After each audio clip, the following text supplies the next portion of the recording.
এখন 9:30 বেজে গেছে, কারণ অনেকটাই রাত হয়। আজকে তাড়াতাড়ি এসেছি। তো 9:30টার সময় বাড়িতে এসে আমার কি কি রাতের বেলার ডিউটি, চলো দেখে নেওয়া যাক। যেহেতু আমার বাড়িতে গোপাল আছে, তো আমরা ভালো মন্দ খাবো, ভালোভাবে ঘুমাবো, আর ওকে খেতে দেবো না, না খেয়ে উপোস করে বসিয়ে রাখবো, সেটা তো হতে পারে না।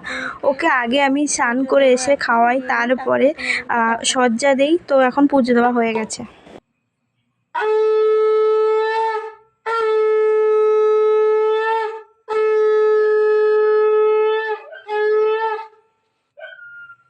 একটা বাড়িতে একটা মেয়ে যদি না থাকে, পুরো সংসারটাই অন্ধকার। কিছু কিছু ছেলেরা বলে না, সারাদিন কী করো, ফোন ঘাঁটো আর রান্নাটুকু করো, আর তো কিছু করো না।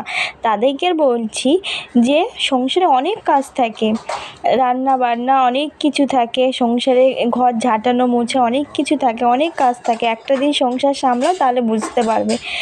যেসব ছেলেদেরকে বলছি, বুঝতেই পারছো, অনেক ছেলেরা বলে।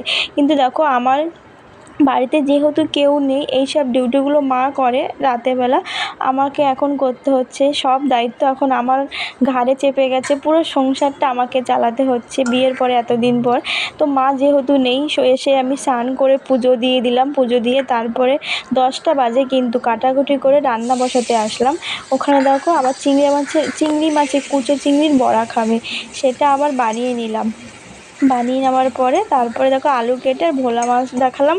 ভোলা মাছটা ভেজে, আর আমি শর্টকাটে, এখন তো বারটার একদম সময় নেই, 10:30 10টা পার হয়ে গেছে। ওখানে দেখো সব ঘষে নিয়েছি, ঘষে রান্না ঝটপট এইভাবে করি। যখন আমার হাতে সময় থাকে না, জলদি আমি কিন্তু এভাবেই করি। তোমরা কি করো? আর তোমাদেরকে দেখালাম না, একটা ফল আছে, ওই ফলটা কিন্তু সেদ্ধ করব, করে ওটাকে আমি রান্না করব। ওটাকে আমরা সুন্দরবন অঞ্চলে কেওড়া ফল বলে। তো সুন্দরী ফল চেনো যারা, তাহলে বুঝতে পারবে। তো তোমরা কি কোনোদিন খেয়েছো কিনা জানি না। মা তো বলছে পুরো ওটা বিষ ফল, আমি তো খাবো না, খেলে আমার যদি কিছু হয়ে যায়। কিন্তু আমরা ছোটো থেকে খেয়ে আসি, কিচ্ছু হয় না। ওই ফলটা এতটাই টেস্ট আর এত খেতে ভালো লাগে।